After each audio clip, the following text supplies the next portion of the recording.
হওয়ার কারণে অনেক মানুষ ওই প্লাবনের মধ্যে প্লাবিত হয়েছে, ডুবে গিয়েছে। আর আমার রাসূল বলে ওই নূহ নবীর নৌকাতে যারা উঠেছে ওই মানুষগুলা বেঁচে গেছে। যারা আমার আহলে বায়াতকে ভালোবাসলো তারাও বেঁচে যাবে। নবীজি ইয়া রাসূলুল্লাহ, আপনারা আহলে বায়াতকে ভালোবাসলে দুনিয়ার মানুষ বেঁচে যাবে। নবীজি তাদের ভালোবাসার ব্যাপারে আপনি আমাদেরকে আরও কিছু ইঙ্গিত প্রদান করেন।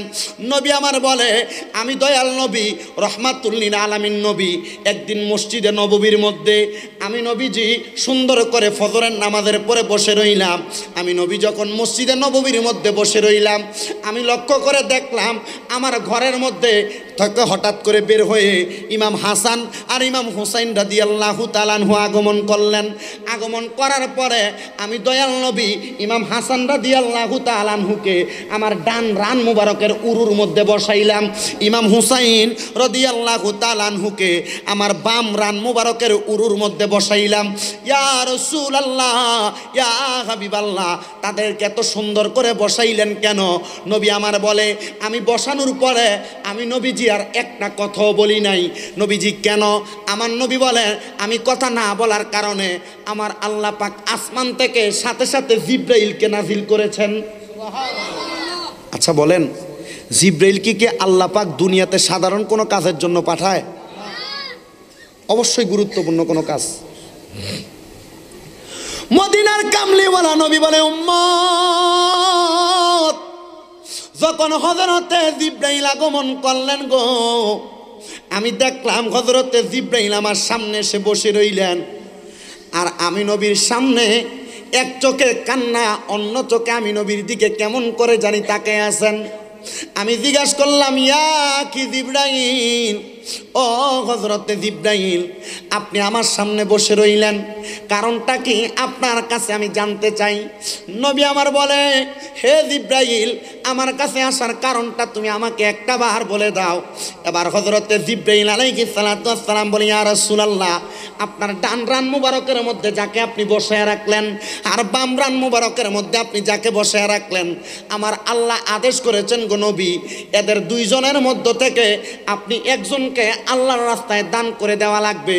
আমার রাসূল বলে, জিব্রাইল, ও জিব্রাইল, আমি রাসূল এই দুইজন নাতিকে বড় ভালোবাসি, এদেরকে বড় মোহাব্বত করি, আমি রাসূল এদেরকে দিতে পারবো না। তুমি চাইলে আমার আল্লাহর কাছে ফরিয়াদ জানাও। আমি নবীর দুইটা সন্তান আছে, একটা সন্তানের নাম ছিল তৈয়ব আর একটা সন্তানের নাম ছিল তহের। এই দুইটা ছেলে সন্তানের মধ্য থেকে আমার আল্লাহকে বলো, আমার আল্লাহ যেন আমার একটা সন্তানকে নিয়ে যায়। জিব্রাইল আমার আল্লাহর কাছে গেলেন। আল্লাহ নবী বলেছে নবীর একটা সন্তানকে নিয়ে আসতে, তবুও আমার নবীজি নবীর নাতিদেরকে দিবে না। ইয়া রাসূলুল্লাহ, সন্তান কেন আপনি ভালোবাসার কথা, আপনি যে আপনার নাতিকে বেশি ভালোবাসেন। নবী কই, ও উম্মতের দলেরা, আমি আমার নাতিদেরকে কেন ভালোবাসি কিছুক্ষণ পরে তোমরা বুঝতে পারবা, অল্প কিছুদিন যাওয়ার পর তোমরা বুঝতে পারবা। নবী যখন এই কথাটা বললেন, হযরত জিব্রাইল আমার আল্লাহর কাছে বললেন, আল্লাহ, নবী নবীর নাতিদেরকে কোরবানি দিবে না। আমার নবী বলেছে নবী নবীর কলিজার টুকরা একটা সন্তানকে কোরবানি করে দিবে। আমার আল্লাহ ওই আদেশ মোতাবেক আমার নবীর একটা সন্তান হযরতে তৈয়ব রাদিয়াল্লাহু তাআলা আনহুকে দুনিয়া থেকে নিলেন।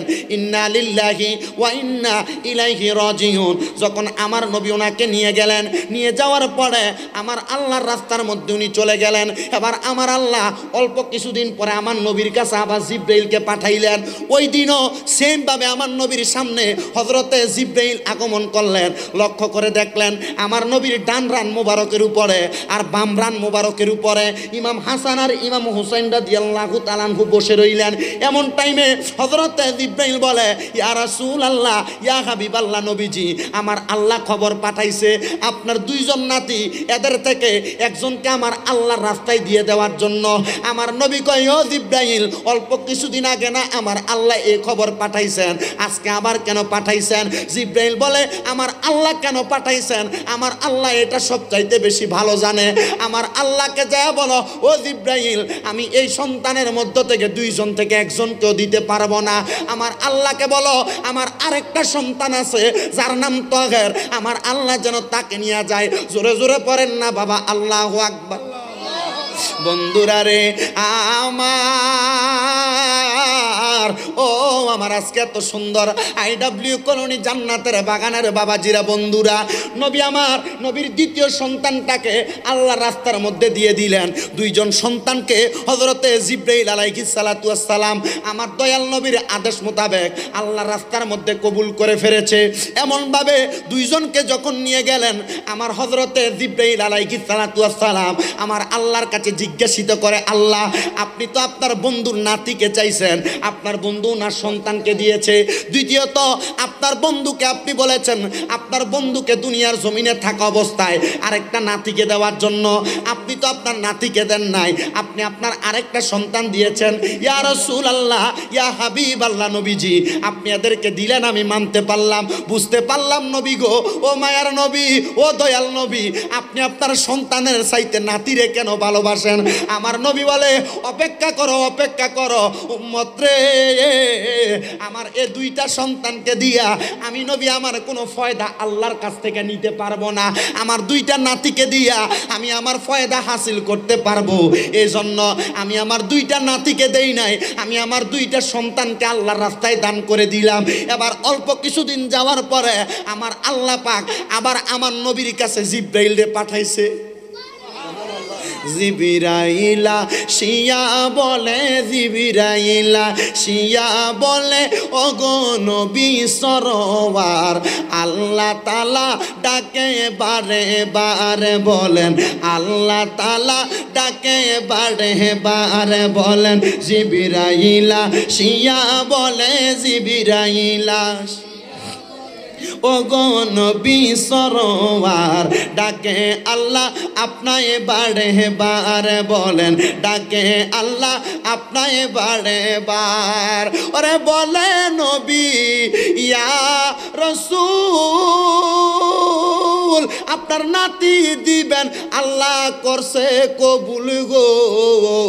নবী বলে দেয়া যাবে না, নবী বলে দেয়া যাবে না, জানাও তিনি সায়া আমার, আল্লাহ আমার ডাকে বারে বার বলেন, আল্লাহ আমার ডাকে বারে বার। হায়রে জিবরাইল আসিয়া বলে, ওগো নবী সরোয়ার, ডাকে আমার আল্লাহ বারে বার। জোরে বলা যাবে কি সুবহানাল্লাহ? প্রথম আসার পরে আমার নবীজির একটা সন্তানকে দিলেন, দ্বিতীয়বার আসার পরে আমার নবীজির আরেকটা সন্তানকে দিলেন। জিবরাইল এতদিন পরে আবার আসলা, জানতে চাই আজকে তো আমার কোনো সন্তান নাই, আমার আল্লাহ কেন পাঠাইছে? জিবরাইল এই কথা বলার সাথে সাথে আমার দয়াল নবী রহমাতুল লিল আলামিন নবী জিজ্ঞাসা করে, জিবরাইল কেন আগমন করলা? জিবরাইল বলে, ইয়া রাসূলুল্লাহ, আমার আল্লাহ তার আগে আপনার দুইজন নাতিকে নিতে চাইছিলেন, আপনি দেন নাই, আপনি আপনার দুইটা সন্তানকে দিয়ে দিয়েছেন। নবীজি, ও মায়ার নবী, আমার আল্লাহ বলেছেন আপনার এ দুইটা সন্তান যত নিয়ে গেছেন, আপনার দুইটা নাতি আছে, এখান থেকে আপনি আপনার একটা নাতিকে আমার আল্লাহকে দিয়ে দেওয়া লাগবে। আমার নবী রহমাতুল লিল আলামিন নবী বলে, জিবরাইল রে, আমি তো আমার দুইটা সন্তান দিয়েছি, আল্লাহর কাছে কিছু চাই নাই, এতদিন দুইজন সন্তান দিয়া আমার আল্লাহর প্রেমের খেলা হয়েছে, এখন দুইজন নাতি দিয়া আমি নবীর প্রেমের খেলা হবে। জি, জিবরাইল ডাক দিয়া বলে, নবীজি এটা কেমন কথা? আমার আল্লাহ চাইলে যা চান আল্লাহ তা করতে পারেন। আমার নবী বলে, জিবরাইল তুমি কি ভুলে গেছো? আমার আল্লাহ সব বানাইছে, আল্লাহু ইউতি আনা কাসেম, আমার আল্লাহ আমি নবীরে বন্টনকারী বানাইছেন। আমি দয়াল নবী রহমাতুল লিল আলামিন নবী বললাম, জিবরাইল রে, আমার আল্লাহ এ দুইজন নাতি থেকে একজন নাতিকে চাইছেন, যায়া বলো একজন নাতিকে যে আমার আল্লাহ নিয়ে যাবেন, একজন নাতির বদৌলতে আমার আল্লাহ কি করবেন, আমি নবীকে কি প্রতিদান প্রদান করবে। জিবরাইল 600 নূরের পাখা দিয়া আমার আল্লাহর দরবারে আগমন করলেন, ডাক দিয়া বলে, আল্লাহ ও দয়াল আল্লাহ, আমার আল্লাহ পাকের নবী বলেছেন আপনার বন্ধু নবীজির কলিজার টুকরা একজন নাতিকে নিয়ে যাওয়া হবে, হযরত ইমাম হাসান বড় সন্তান। ও আল্লাহ, আমার নবী বলেছেন ওই সন্তানকে নেওয়ার কারণে আপনি আমার নবীকে কি প্রদান করবেন? আমার আল্লাহ বলে কি চাই আমার নবী, একটা বার তুমি জিজ্ঞেস করো। আমার জিবরাইল আইসা জিজ্ঞাসা করি ইয়া রাসূলুল্লাহ, আমার আল্লাহ বলেছেন আপনি আল্লাহর কাছে কি চান? আমার নবী বলে আমি চাই আমার উম্মতের নাজাতের ফয়সালা। আল্লাহ বলেছে নবীর কলিজার টুকরা নাতি ইমাম হাসান রাদিয়াল্লাহু তাআলা আনহুকে যদি আমার আল্লাহর রাস্তায় দিয়ে দেওয়া হয়, আল্লাহর কসম ওয়াল্লাহি বিল্লাহি তাল্লাহি, আমার আল্লাহ বলেছেন হযরত ইমাম হাসান আল্লাহর রাস্তায় চলে গেলে আমার আল্লাহ পাক রব্বুল আলামিন হযরত ইমাম হাসানের শাহাদাতের বিনিময় উনি যতজন চাইবে অতজন নবীর উম্মতকে জান্নাতে নিয়ে যেতে পারবে। জোরে জোরে বলেন সুবহানাল্লাহ। আল্লাহ কবুল করলেন। জিবরাইল চলে গেলেন। কিছুদিন পরে আবার নবীর দরবারে মদিনার কামলিওয়ালা নবী অবাক, ও জিবরাইল তোমাকে তো এতবার আসার কথা নয়, আজকে তুমি কেন আমার দরবারে এত বারবার আসতেছো? জিবরাইল বলে ইয়া রাসূলুল্লাহ, ইয়া হাবিবাল্লাহ নবীজি, আমার আল্লাহ পাঠাইছেন আপনার আরেকজন নাতি আছে, এই নাতিটাকে আপনি আল্লাহর রাস্তায় দিয়ে দেওয়া লাগবে। জি বলেছিলাম নবীর দুইজন নাতি জান্নাতের মুরব্বীদের সর্দার। জি জান্নাতের মুরব্বীদের সর্দার। কাদের সর্দার? এ বলেন না কাদের সর্দার? আচ্ছা, যারা জান্নাতের সর্দার ওনাদেরকে যদি নিয়ে যেতে হয়, এমপি সাহেব কাছকে দাওয়াত করেছেন, এমনি করেন নাই, বিভিন্ন মাধ্যমে যাওয়া লাগছে। তো যিনারা জান্নাতের যুবকদের সর্দার ওনাদেরকে যদি আল্লাহ নিয়ে যাইতে হয়, ওনাদের বিনিময় আছে না নাই? জি জিবরাইল আইসা বলে ইয়া রাসূলুল্লাহ, আপনার কলিজার টুকরা নাতিকে নিয়ে যাওয়া হবে। আল্লাহর হাবিব ডাক দিয়ে বলে জিবরাইল, ও জিবরাইল, এই নাতিকে সাধারণভাবে নিয়ে যাওয়া হবে না। বলে আমার আল্লাহকে বলেন আমার আল্লাহ এই নাতিকে নিয়ে যাওয়ার কারণে আমি নবীকে কি প্রদান করবে? আমার দয়াল নবী এই কথা বলার সাথে সাথে আমার আল্লাহ পাক রব্বুল আলামিন আমার নবীকে জানাইয়া দেয় ইয়া রাসূলুল্লাহ, ইয়া হাবিবাল্লাহ, আপনার এই নাতিকে দেওয়ার কারণে আপনি যা চান আমি আপনাকে তা করে দিব। আমার নবী ডাক দিয়ে বলে আল্লাহ, ও দয়াল আল্লাহ, এই নাতির বিনিময় আমি আমার গুনাহগার উম্মতের নাজাত চাই, আপনি আমার গুনাহগার উম্মতকে নাজাত প্রদান করবেন। আল্লাহ বলে কবুল করলাম। এবার কিছুদিন যাওয়ার পরে আবার জিবরাইল আগমন করলো, কিন্তু হযরত ইমাম হুসাইন রাদিয়াল্লাহু তাআলা আনহু এখনো দুনিয়ার থেকে যায় নাই। আমার দয়াল নবী দুনিয়াতে, জিবরাইল আইসা আমার নবীকে বলি ইয়া রাসূলুল্লাহ, ইয়া হাবিবাল্লাহ, আমার আল্লাহ তো আপনার দুইটা নাতিকে নিয়ে যাবে, তবে এখন নিয়ে যাবেন না। আপনি নবী যখন দুনিয়া থেকে রওজা মুবারকে চলে যাবেন নবীজি, তখন আমার আল্লাহ আপনার নাতিদেরকে নিয়ে যাবেন। আমার নবী বলে আল্লাহ, ও দয়াল আল্লাহ, আমার নাতিদেরকে কষ্ট দেওয়া হবে নি, মরার সময় আঘাত দেওয়া হবে নি। না না না, তারা তো মরবে না, তারা শাহাদাতের পেয়ালা পান করবে। সুবহানাল্লাহ। নবীজি, ও মায়ার নবী গো, শাহাদাতের পেয়ালাটা কেমন গো নবীজি? আপনি নবী আমাদেরকে বলেন না। আমার নবী বলে শাহাদাতের পেয়ালা ইমাম হাসানকে বিষ পান করে মারবে। বলে কেমনে মারবে? নবী আমার দুনিয়া থেকে রওজা মুবারকে চলে গেছেন। আমার নবী রওজা মুবারকে যাওয়ার পরে হযরত ইমাম হাসান রাদিয়াল্লাহু তাআলা আনহুর বাবা হযরত মাওলা আলী রাদিয়াল্লাহু তাআলা আনহু মুশকিল কুশা, উনি ছিলেন কুফার গভর্নর। ওই কুফার গভর্নর থাকা অবস্থায় হযরত ইমাম হাসান রাদিয়াল্লাহু তাআলা আনহুকে একবার না, দুইবার না, তিনবার না, চারবার না, পাঁচবার না, ছয় বার বিষ পান করানো হয়েছে। আল্লাহর কি মোহাব্বত! ইমাম হাসান দুনিয়া থেকে বিদায় হন নাই। ওগো ইমাম হাসান, আপনি কেন দুনিয়া থেকে বিদায় হন নাই? ইমাম হাসান বলে আমাকে কেমনে বিদায় করবে? বিষুক্রিয়া আমাকে কিভাবে আঘাত করবে? এই ঠোঁটের মধ্যে বিষ ততক্ষণ পর্যন্ত আমাকে মারতে পারবে না। কেননা আমার দয়াল নবী সারাক্ষণ দিনে রাইতে আমি ইমাম হাসানের ঠোঁট মোবারকে চুম্বন মৃত্যুবরণ করেছে। নবীর ঠোঁট মুবারক যেই জায়গার মধ্যে লেগেছে, আল্লাহর কসম রে ওই ঠোঁটের মধ্যে বিষক্রিয়া আঘাত করতে পারে না। জবান খুলে বলেন সুবহানাল্লাহ। ইমাম হাসান রাদিয়াল্লাহু তাআলা আনহু একবার দুইবার করে 6 বার বিষ পান করানোর পরে হঠাৎ করে জঙ্গে উহুদের ময়দানের পাশাপাশি ইমাম হাসান রাদিয়াল্লাহু তাআলা আনহু একটা পাহাড়ের কন্যারে বসা। ইমাম হাসান রাদিয়াল্লাহু তাআলা আনহুর বিষের সাথে পাথরের সাদা সাদা গুঁড়াকে মিক্স করে ইমাম হাসান রাদিয়াল্লাহু তাআলা আনহুর শারাবের সাথে শরবতের সাথে পান করায় দেওয়া হয়েছে। ইমাম হাসান রাদিয়াল্লাহু তাআলা আনহু ওই বিষটা পান করার সাথে সাথে ইমাম হাসান মাটির মধ্যে ঠাস করে পড়ে গেলেন। আর হঠাৎ করে একটা ডাক দিলেন, না না। এই ডাকটা মারার সাথে সাথে ইমাম হাসান রাদিয়াল্লাহু তাআলা আনহুর বড় ভাই, ছোট ভাই হযরত মাওলানা আলী রাদিয়াল্লাহু, হযরত ইমাম হুসাইন রাদিয়াল্লাহু তাআলা আনহু পার্শ্ববর্তী কোন জায়গার মধ্যে দূরবর্তী জায়গায় ছিলেন, উনি ডাকটা শুনতে পাইলেন। আর হযরত ইমাম হুসাইনের সাথে একজন সদস্য ছিল যার নাম ছিল সাহাবা হযরতে মারুক ইবনে মারওয়ান, মালিক ইবনে মারওয়ান। যখন ইমাম হুসাইনের সামনে ইমাম হুসাইন ডাক দিয়া বলে, ও মালিক ইবনে মারওয়ান, নবীর কলিজার টুকরা সাহাবী, আপনি কি জানেন এই মুহূর্তে কোন জায়গায় জানি আমার কলিজার টুকরা ভাইটা হঠাৎ করে নানা বলে ডাক দিয়েছে। বলে নানা বলে ডাক দিয়েছে, আমি বুঝতে পারলাম না নানা বলে কেন ডাক দিল। বলে নানা বলে ডাক দেয় নাই। ওই হযরত ইমাম হুসাইন রাদিয়াল্লাহু তাআলা আনহু ডাক দিয়ে কয়, ও জগৎবাসী শুনে নাও, দুনিয়ার সন্তান ব্যথা পাইলে মাগ্য বলে চিৎকার দেয়, দুনিয়ার সন্তান ব্যথা পাইলে আল্লাহ বলে চিৎকার দেয়। দুনিয়াতে দুইজন মুহাব্বতের নাতি আছে যারা ব্যথা পাইলে নানা বলে চিৎকার দেয়। এর মধ্যে একজন আমি ইমাম হুসাইন, আর একজন হইল আমার বড় ভাই হযরত ইমাম হাসান। হযরত ইমাম হুসাইন রাদিয়াল্লাহু তাআলা আনহু দৌড়াইয়া চলে আসলেন। আইসা দেখতেছি ইমাম হাসান রাদিয়াল্লাহু তাআলা আনহু মাটির মধ্যে, মরুভূমির বালির মধ্যে গড়াগড়ি খাইতেছে। জিজ্ঞাসা করে, ভাই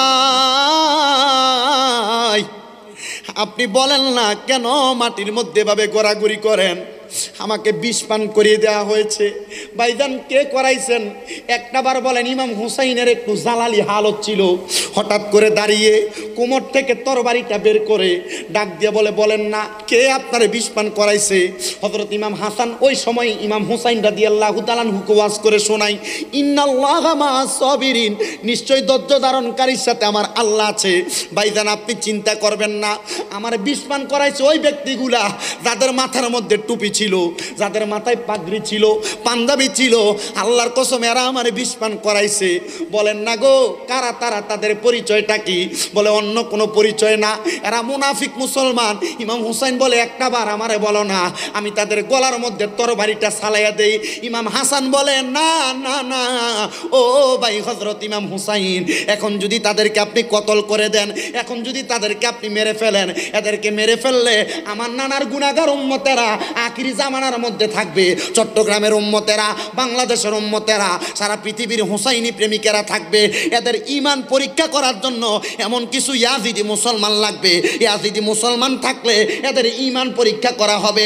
দুনিয়াতে আসার পরে ইমাম হাসান হুসাইনকে নিয়ে গুস্তাকি করবে, আর গুস্তাকি করলে যারা ইমানদার তাদের প্রতিবাদ করবে, আর যারা বেঈমান তাদের রসাতলের মধ্যে পড়ে যাবে। আপনারা বলেন আমরা কি ইয়াজিদের পক্ষে থাকবো না হুসাইনের পক্ষে থাকবো? আরো জোরে বলেন হুসাইনের পক্ষে থাকতে চাই কি চাই না? জগতের বন্ধুরা, আরে ও নবীর উম্মতের দলেরা, একটু মনোযোগের সাথে আলোচনা শ্রবণ করার চেষ্টা করবেন। আমার দয়াল নবীর নাতি ইমাম হাসান বারবার বারবার বারবার বলতেছে, ও আমার ভাইজান আমারে কেউ মারছে, আপনি তাদেরকে আঘাত করবেন না। আর ইমাম হুসাইনের কথাটা একজন আশেক সুরে সুরে বলতেছে, আরে ও ভাই কহে একবার শুনি, ওরে কে তোমারে খাওয়াইলো জহর, নবীজির পরানি রে, ভাইরে আমার সোনার চন্দ্রমণি। আরে ও ভাই, ইমাম হুসাইন ইমাম হাসান রাদিয়াল্লাহু তাআলা আনহুকে বলছে, আপনাকে কে বিষ পান করাইছে একবার নাম বলেন, তার কল্লা আলাদা করে দিব। ইমাম হাসান বলে, না, বিষ পান করাইছে তার নাম বললে আখিরি জামানার উম্মতের ঈমান পরীক্ষা করার জন্য বেঈমান থাকবে না। আশেক সুরে সুরে লিখছে, আরে ও ভাই কহে একবার শুনি, ওরে কে তোমারে খাওয়াইল জহর, নবীজির পরানি রে। ভাইরে আমার সোনার চন্দ্রমণি, ভাইরে আমার সোনার চন্দ্রমণি। আকাশ কান্দে বাতাস কান্দে, কান্দে দরিয়ার পানি, ওরে দুই পুত্র হারাইয়া কান্দে, মা ফাতেমা জননী রে। ভাইরে আমার সোনার চন্দ্রমণি। আল্লাহ বলে ও জিবরাইল, জিবরাইল যাও না রে চলিয়া, ওরে ৭০,০০০ ফেরেশতা আনো জানাজার লাগিয়া রে। ভাইরে আমার সোনার চন্দ্রমণি। দুনিয়ার ইতিহাসে কোন মানুষের জানাজাতে ৭০,০০০ ফেরেশতা আসে নাই। নবীর নাতি ইমাম হাসানের জানাজা পড়ার জন্য আমার আল্লাহ ৭০,০০০ ফেরেশতা পাঠাইছে। বাইরে ও চট্টগ্রামের বাবারা, ওই ইমাম হাসান রাদিয়াল্লাহু তাআলা আনহু যখন দুনিয়া থেকে রওজাতে চলে গেলেন, এবার আসলো ইমাম হুসাইন রাদিয়াল্লাহু তাআলা আনহুর পালা। হযরত ইমাম হুসাইন রাদিয়াল্লাহু তাআলা আনহুর একটা সন্তান যার নাম হলো হযরত ইমাম জৈনুল আবিদিন, ওনাকে নিয়ে চলে গেলেন কারবালার ময়দানে। একদিন হাঁটতেছে, ২ দিন হাঁটতেছে, আবার আল্লাহ পাক রব্বুল আলামিন ইমাম হুসাইন রাদিয়াল্লাহু তাআলা আনহুরে কুফার ময়দানের মধ্যে থেকে হঠাৎ করে কারবালার ময়দানের মধ্যে প্রবেশ করাইলেন। কারবালার ময়দানে প্রবেশ করার সাথে সাথে ইমাম হুসাইন রাদিয়াল্লাহু তাআলা আনহু আর অন্য কোনো কথা বলতেছেন না। কারবালার ময়দানে ঢুকে উনি বুঝতে পারলেন এই জায়গাটার অন্য কোনো জায়গা না, এই জায়গাটার নাম হলো কারবালা। ইমাম হুসাইন রাদিয়াল্লাহু তাআলা আনহু কারবালার ময়দানে প্রবেশ করার সাথে সাথে ওনার সবাই জবান খুলে মায়ার সুরে পড়েন আল্লাহু আকবার। হে আমার এই চট্টগ্রাম জেলার অন্তর্গত ডাবল মোরিং ১২ কোয়ার্টার IW কলোনির আজকে এত সুন্দর শিকল বাদাম সংঘ ক্লাবের উদ্যোগে পবিত্র ঈদে মিলাদুন্নবী সাল্লাল্লাহু আলাইহি ওয়াসাল্লাম ও ফাতে ইয়াজদাকুম উদযাপন উপলক্ষে ২৪তম বিশাল মিলাদ মাহফিলের মধ্যে আয়োজিত জান্নাতের বাগানের মধ্যে আগন্তুক আমার বাবাজিরা, বন্ধুরা, পর্দার অন্তরালের আমার আম্মুজিরা গো, মাইকের আওয়াজ যদি আপনাদের কানে যায় আপনারা অন্তর থেকে বলবেন। আর আপনারা যারা মাইকের আওয়াজ শুনতেছেন আপনারা কেউ জবানটা বন্ধ রাখবেন না, জবানটা ছেড়ে দিয়ে বলবেন আমাদের এই জবান যিনি দিয়েছেন তিনার নাম কি? ওই আল্লাহকে আল্লাহ বলে ডাকলে লাভ আছে না নাই? তাহলে মুহাব্বতের আওয়াজে জবানটা বন্ধ রাখবেন না, ডান হাত তুলে উচ্চ কণ্ঠে জোরে ডাক দেন আল্লাহ, আরো মুহাব্বতের আওয়াজে ডাক দেন আল্লাহ। এবার 2 হাত তুলে পরে ইয়া রাসূলুল্লাহ, মায়ার সুরে পরে ইয়া ওলি আল্লাহ। বন্ধুরা রে আমার, ও আমার আজকে 12 কোয়ার্টারের বাবাজিরা, বন্ধুরা, পর্দার অন্তরালের আম্মুজিরা, মাইকের আওয়াজ যদি আপনাদের কানে যায় আপনারা মনোযোগের সাথে আলোচনা শ্রবণ করবেন। অল্প কিছুদিন আগে 14 তারিখে আপনাদের পাশের এলাকার মধ্যে আসার কারণে আজকে জান্নাতের বাগানে আমি আপনাদের সামনে আসলাম আলোচনা শ্রবণ করানোর জন্য। কিন্তু কেউ জবানটা বন্ধ রাখবেন না, আপনারা জবান খুলে বললেন আমাদের জবানের মালিক মালিক আমার আল্লাহ। ওই আল্লাহর দেওয়া জবান দিয়ে আল্লাহ বলে ডাক দিলেন, ইয়া রাসূলুল্লাহ বলে ডাক দিলেন, ইয়া ওলি আল্লাহ বলে ডাক দিলেন। এই জান্নাতের বাগানটা জানি না কার জন্য, জানি জীবনের শেষ জান্নাতের বাগান হয়ে যায়। আসেন আমরা সবাই আল্লাহ এবং তার রাসূলের খুশির জন্য এই জান্নাতের বাগানের মধ্যে বসে আমার আল্লাহ এবং তার খুশির জন্য রাসূলে পাকের উপর নাযিলকৃত আল্লাহ পাকের কালামে হাকিমের তেলাওয়াত করব। কেননা মাহফিল কমিটির ভাইয়েরা আমাকে সাবজেক্ট দিয়েছেন আহলে বায়াতের গুরুত্ব এবং তাদের সম্মানের আলোচনা করার জন্য। নির্দিষ্ট বিষয়ের উপরে আলোচনা আপনাদেরকে আমি শোনাইব। মোহাব্বতের আওয়াজে আপনারা আমার সাথে জবান খুলে পড়েন, আউযু বিল্লাহি মিনাশ বিবারাকাতি বিসমিল্লাহির রাহমানির রাহিম। ইন্নামা ইউরিদুল্লাহু লিইয়ুযহিবা আনকুমুর রিজসা আহলাল বাইতি ওয়া ইউতাহহিরাকুম তাতহীরা। وقال في حديث الشريف قال النبي صلى الله عليه وسلم الفاطمة سيدات النساء أهل الجنة أو كما قال عليه الصلاة والسلام. وقال في رواية الحديث قال النبي صلى الله عليه وسلم الحسن والحسين سيد شباب أهل الجنة. وقال في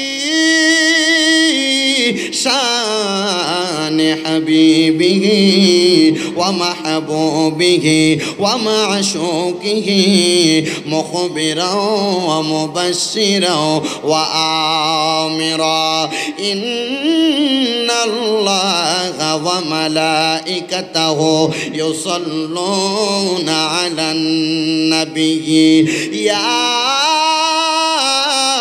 أيها الذين آمنوا صلوا عليه وسلموا تسليما. পড়েন আল্লাহুম্মা সাল্লি আলা সাইয়্যিদিনা মুহাম্মাদ। আল্লাহুম্মা মুহাম্মাদ নাবিয়ানা শাফিয়ানা নাবিয়ানা শাফিয়ানা মাও। দুরুদ পড়ো নবীর দুরুদ পড়ো ভাইজানে দুরুদ পড়ো নবীর দুরুদ পড়ো ভাইজানে। নূরে নবীজি করবে রে পার, নূরে নবীজি করবে রে পার রোজে হাসরের ময়দানে।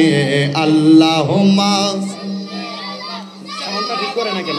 মুহাম্মাদ নাবিয়ানা শাফিয়ানা নাবিয়ানা। ওরে আল্লাহর নূরে নবী পয়দা, নবীর নূরে সবই পয়দা। আল্লাহর নূরে নবীর নূরে সবই পয়দা। কদ জাআকুম মিনাল্লাহি নূর কোরআনের ঘোষণা। আল্লাহুম্মা সাল্লি আলা মুহাম্মাদ নাবিয়ানা শাফিয়ানা নাবিয়ানা শাফিয়ানা। গায়েবের খবর দেনেওয়ালা তিনি মুদের কামলিওয়ালা। গায়েবের খবর তিনি মুদের কামলিওয়ালা। সূরা জিনের শেষ দুই আয়াত আল্লাহ করেন ঘোষণা। আল্লাহুম্মা জোরে মুহাম্মাদ নাবিয়ানা শাফিয়ানা মাওলানা। হাজার নাজার আসেন নবী আল্লাহর কোরআনেতে পাবি। হাজার নাজার আসেন নবী আল্লাহর কোরআনেতে পাবি। আন্নাবিয়ু আওলা বিল মুমিনিনা কোরআনে খুলে দেখো না। আল্লাহুম্মা সাল্লি আলা মুহাম্মাদ নাবিয়ানা শাফিয়ানা নাবিয়ানা। সবাই মোহাব্বতের আওয়াজে জবান খুলে একটু জিকির করি লা ইলাহা লা ইলাহা ও লা ইলাহা ইল্লাল্লাহ লা হো লা ইলাহা ইল্লাল্লাহ লা ইলাহা হায়রে আল্লাহ ছাড়া মাবুদ নাই আমার নবীজি ছাড়া উপায় নাই ওই নবীকে পাইতে হইলে ওই ইলাইলি আল্লাহর দয়া চাইলা ইলাহা লাল্লাহ হায়রে অনেক দূরে মদিনা আমরা কেমনে যাব জানি না আইডব্লিউ কলোনির মানুষ আমরা মদিনা যাইতে চাই কি চাই না কারা কারা যাইতে চাই ডান হাত সোজা করে দেখান মোহাব্বতের আওয়াজে একটা তাকবীর নারে তাকবীর এই আওয়াজ দিয়ে মদিনা যাবেন অলংকার যাওয়ার আগে সাক্কা ফামসার মোহাব্বতের আওয়াজে তাকবীর দিতে হবে নারে তাকবীর নারে রিসালাত নারে গৌসিয়া জোরে বলেন মারহাবা মদিনা যাইতে চাই কি চাই না তাহলে মোহাব্বতের আওয়াজে একটু মোহাব্বতে জোরে জোরে পড়েন অনেক দূরে মদিনা আমরা কেমনে যাব জানি না দয়াল আল্লাহ দয়া করেন দয়া করেন নসিবি করেন মদিনা লা ইলাহা ইল্লাল্লাহ লা ইলাহা হায়রে নামাজে রোজা চাই রহনা সবাই মা বাবার খেদমত চাই রহনা বলেন নামাজ রোজা চাই রহনা সবাই মা বাবার খেদমত চাই রহনা আমার নবীর দরুদ বইল না বলেন নবীর আমার নবীও তোমায় ভুলবে না লা ইলাহা ইল্লাল্লাহ লা ইলাহা লা ইলাহা ইল্লাল্লাহ মুহাম্মাদুর রাসূলুল্লাহ সাল্লাল্লাহু আলাইহি ওয়া